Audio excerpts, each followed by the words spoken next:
دوستو، جس طرح سائنسدان کائنات کی تخلیق کے بارے میں بگ بینگ کا نظریہ رکھتے ہیں، اسی طرح کائنات کے خاتمے کے بارے میں بھی وہ ایک عظیم نظریہ رکھتے ہیں جسے بگ بینگ کے مقابلے میں بگ کرنچ کا نظریہ کہتے ہیں۔ اس کے مطابق ہماری کائنات ایک انتہا تک پھیلنے کے بعد واپس لپٹنا شروع کر دی گی اور آخر کار ایک ایسے نقطے میں بند ہو جائے گی جہاں سے اس کی شروعات ہوئی تھی۔ اور ہم سب بحیثیت مسلمان یہ بات جانتے ہیں کہ وہ روز حشر یا قیامت کا دن ہوگا، جبکہ اس کا ذکر قرآن پاک کی سورہ الانبیاء کے آیت نمبر 104 کے اندر اللہ تعالیٰ کچھ یوں فرماتا ہے کہ اس دن ہم آسمان کو اس طرح لپیٹ دیں گے جس طرح لکھے ہوئے کاغذ کو لپیٹ دیا جاتا ہے،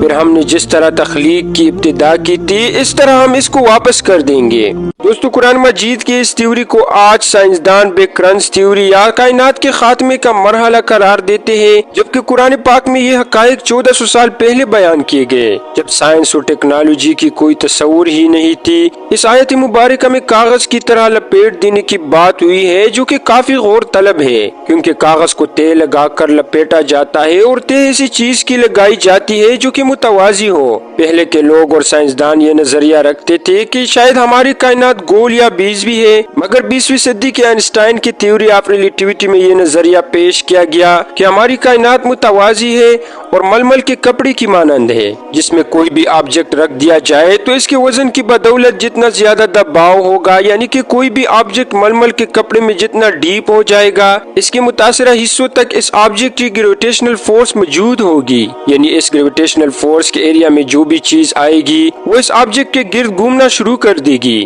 مثال کے طور پر ہماری زمین اپنے وزن کے حساب سے خلا میں جتنا زیادہ ڈیپ ہے، اس کے اثرات چاند تک موجود ہے، لہٰذا یہی وجہ ہے کہ چاند ہماری زمین کے گرد اس کی گریویٹیشنل فورس کی وجہ سے گھومنے پر مجبور ہے۔ بالکل اسی طرح سورج کی خلا میں ڈیپ ہونے سے اس کی زیادہ ماس ہونے کی وجہ سے اس کی گریویٹیشنل فورس یا کشش ثقل کے اثرات پلوٹو سیارے تک موجود ہے، جو کہ اتنے فاصلے پر بھی سورج کی گریویٹیشنل فورس کے اثرات میں آتا ہے اور اس کے گرد گھومتا ہے، جبکہ حالیہ تحقیقی رپورٹ کے مطابق پلوٹو سورج کے مدار سے نکل کر اب کائنات میں آزاد گھوم رہا ہے۔ دوستو، کائنات کی تخلیق اور خاتمے کے بارے میں آج کی ترقی یافتہ سائنس جو نظریہ پیش کرتے ہیں وہ 1400 سال پہلے اللہ تعالیٰ نے بیان کیے تھے، لیکن پھر بھی یہ لوگ اپنی ہر درمی سے باز نہیں آتے۔ بے شک 1400 سال پہلے ان حقائق کو صرف وہی ہستی بیان کر سکتا ہے جو انہوں نے ان سارے نظام کو پیدا کیا ہو،